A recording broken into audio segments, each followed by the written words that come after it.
अभिजीत है, सोनम जी तो मेरे घर आए थे और इन बच्चों के साथ शिवसेना पहले दिन से है। कल मैं सबको मिलने के लिए आया था। अपना समर्थन दिया। कल राहुल गांधी के साथ और कांग्रेस पार्टी के साथ जो कुछ हुआ आपने देखा, कैसे देख रहे हैं आप? कैसे इस लड़ाई को आगे लड़ेगी आपकी पार्टी, और इंडिया गठबंधन में आप लोग इस लड़ाई को कैसे लड़ेंगे?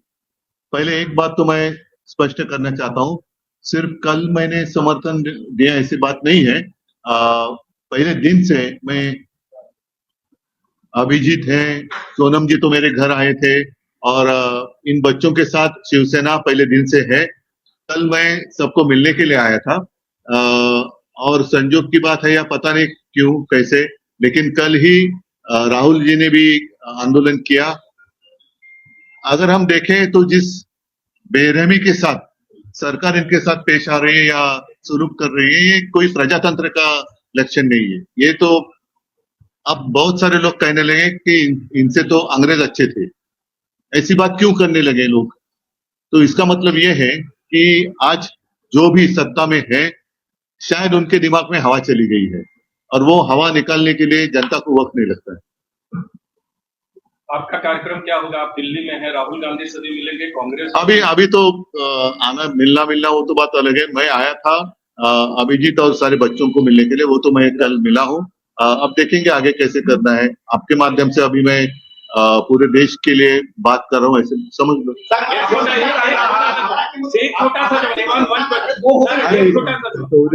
सर, अब आपकी मांग, जो प्रोटेस्ट आपने कल देखा, मिलने का, अब आप लोग की मांग क्या है? ऐसे आइए ना। अब आप लोग की सर मांग क्या है?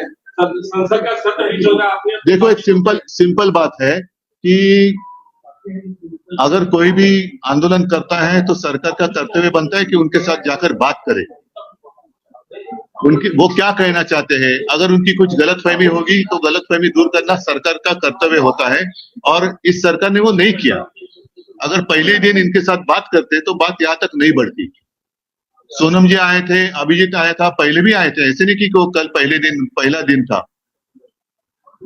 पहले भी आए थे, 1 महीना हो गया शायद, उस वक्त भी यहाँ आए थे। अगर उसी वक्त सरकार की ओर से इनके साथ कोई बात कर लेता तो आज तक ये मामला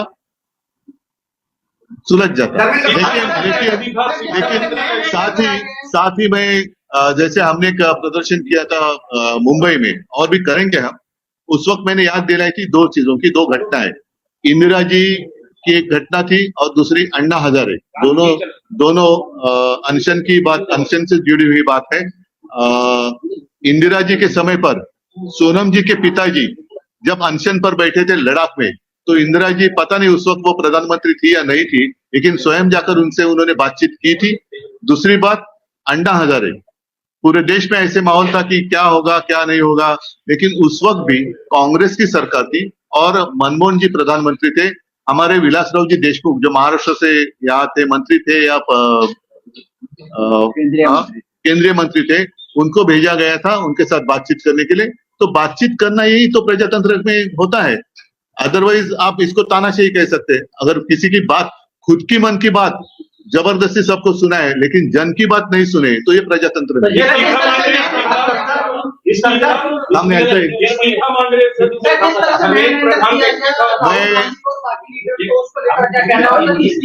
एक पहले आप हमारे आघाड़ी के जैसे बातों मत करो, आपस में पहले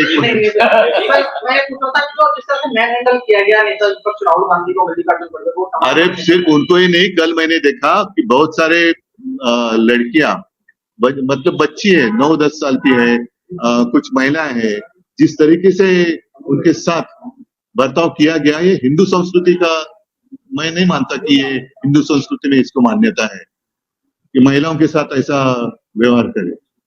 तो फिर रावण और आप में फर्क क्या है? इस्तीफे को लेकर आप लोग भी डटे हुए हैं। अगर बच्चे इस्तीफा मांग रहे हैं तो क्या उसमें गलत क्या है? उनका भविष्य का मामला है ना, एक व्यक्ति या पूरा देश का भविष्य, इसमें आपको चुनना है। सर, काल तुम्ही आंदोलनास्थळाला भेट दिली, फ्लॅशलाईट्स लावून तुमचं तरुणांनी जोरदार स्वागत केलं, तुमची प्रतिक्रिया पहिल्यांदा? मी पहिल्या दिवसापासून या सर्वांच्या मागे समर्थन देण्यासाठी आहे आणि उगाच काय काय मी करतोय काय हे सांगण्याची मला काही हौस नाहीये. परंतु तरुण हे आपल्या देशाचं भविष्य आहे. भाग्यविधाते ज्याला म्हणतो आपण, त्या भाग्यविधात्यांचं भाग्यच जर का तुम्ही चिरडून टाकणार असाल तर ती लोक का ऐकणार नाही. आणि ज्या वेळेला अशा तरुणांची तुम्ही झुरळ म्हणून निर्वत्सना करता तेव्हा तर मला असं वाटतं हे सहनशीलतेच्या पलीकडे आहे. आणि या मुलांना कोणीतरी एक आधार देण्याची गरज आहे. आज त्यांना जर आपण आधार दिला तर हे देशाचे भावी आधारस्तंभ देश वाचवू शकतील.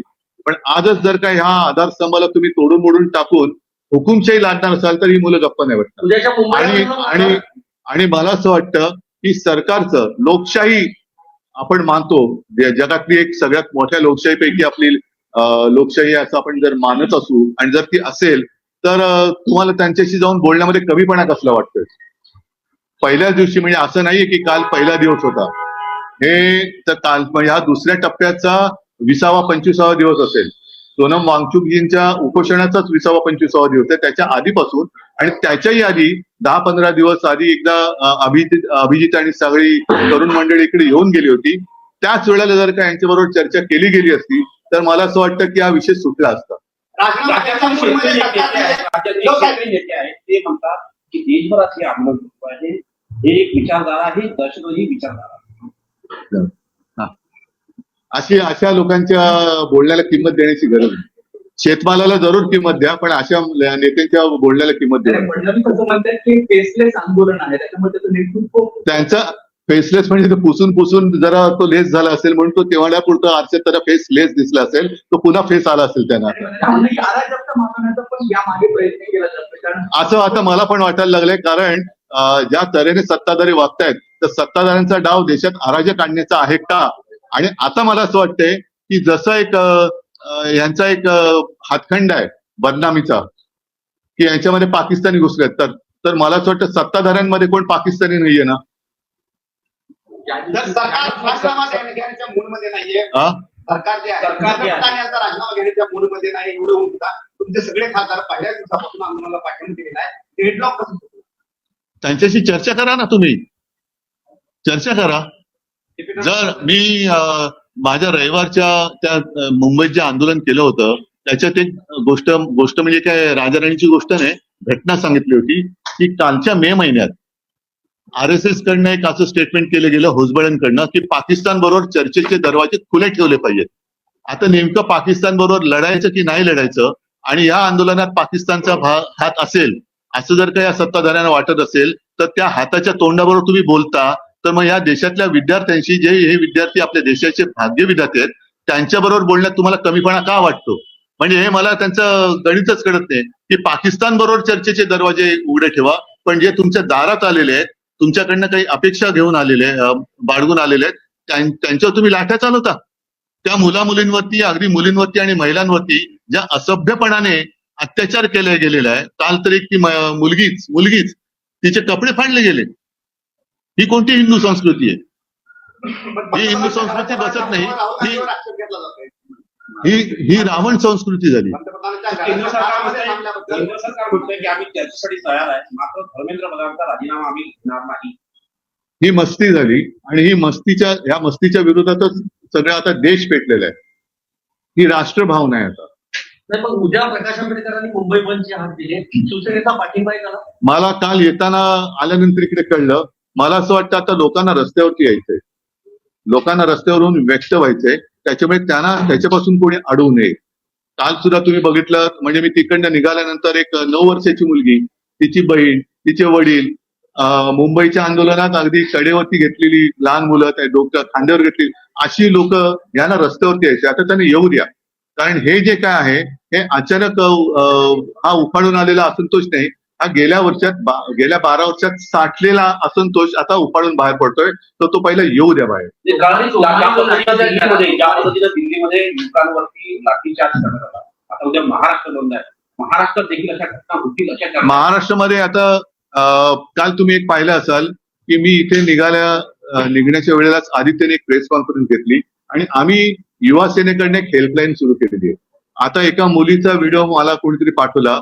तिने सांगितलं की जवळपास 300 पेक्षाही जास्त आंदोलकांवरती मुंबईमध्ये त्यांना डिटेन करून ठेवण्यात आलं. ज्यांना आम्ही बऱ्याचशा लोकांना युवा सेनेने ते सोडवलं. त्यांचे नाव पत्ते घेतले गेले आणि अर्ध्या रात्री त्यांना डिजिटल नोटीस पाठवली. आता डिजिटल अरेस्ट जर का ही इलिगल असेल तर डिजिटल नोटीस पण इलिगल मानली पाहिजे. आणि डिजिटल नोटीस त्यांना काय पाठवताय तुम्ही, ज्याच्यामुळे हा विषय पेटलेला आहे तो विषय सोडवा ना तुम्ही. म्हणजे या देशामध्ये अन्यायाविरुद्ध आवाज उठवायचा नाही. आवाज उठवला तर ते तुम्हाला चेपून काढणार. ही लोकशाही देश मानणार नाही. तुम्ही दोन्ही जवळ आहात, आता काही वेळात केजरीवाल तुम्हाला भेटणार आहे. काल जेव्हा राहुल गांधींचं आंदोलन झालं त्यानंतर केजरीवालांनी आरोप केला की काँग्रेस ही भाजपची बी टीम आहे. काँग्रेस जनता पार्टीचं आंदोलन दाबण्यासाठी काँग्रेसने हे आंदोलन केलं. बघू ना, मला ते काय बोलते ते कळू द्या. आणि मला असं वाटतं की आता सर्वांनीच तुझं माझं करण्यापेक्षा आपलं म्हणून या देशाच्या आणि मुलांच्या मागे उभं राहिलं पाहिजे. पण एकीच दिसत नाही सर. आता बघू ना, मी तर सगळ्यांच्या सोबत आहे. मी मुलांच्या सोबत आहे.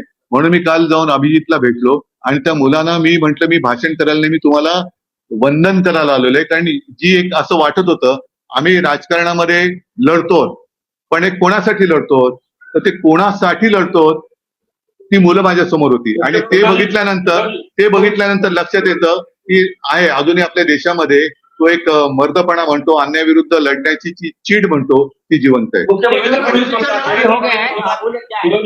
देवेंद्र फडणवीस पार्टी का बयान आया, आम आदमी पार्टी का बयान आया है कल प्रोटेस्ट के बाद कि ये जुगलबंदी है कांग्रेस और बीजेपी की, क्योंकि बीजेपी से लिंक बैठा हुआ है प्रोटेस्ट के लिए, गवर्नमेंट वहाँ पे मिलने के लिए नहीं गई और यहाँ पे कल गवर्नमेंट उनको मना। नहीं, जैसे मैंने कहा कि सरकार ने इन बच्चों के साथ बातचीत करनी चाहिए, वैसे विपक्ष ने भी आपस में बातचीत करनी चाहिए. तुम्ही दिल्लीत आहात, मुख्यमंत्र्यांचा वाढदिवस आहे. हो, शुभेच्छा द्यायला काहीच हरकत नाही. मुख्यमंत्री माझ्या शुभेच्छा आहेत आणि माझ्या शुभेच्छांमध्ये पाकिस्तानचा हात नाहीये. सर, देवेंद्र फडणवीस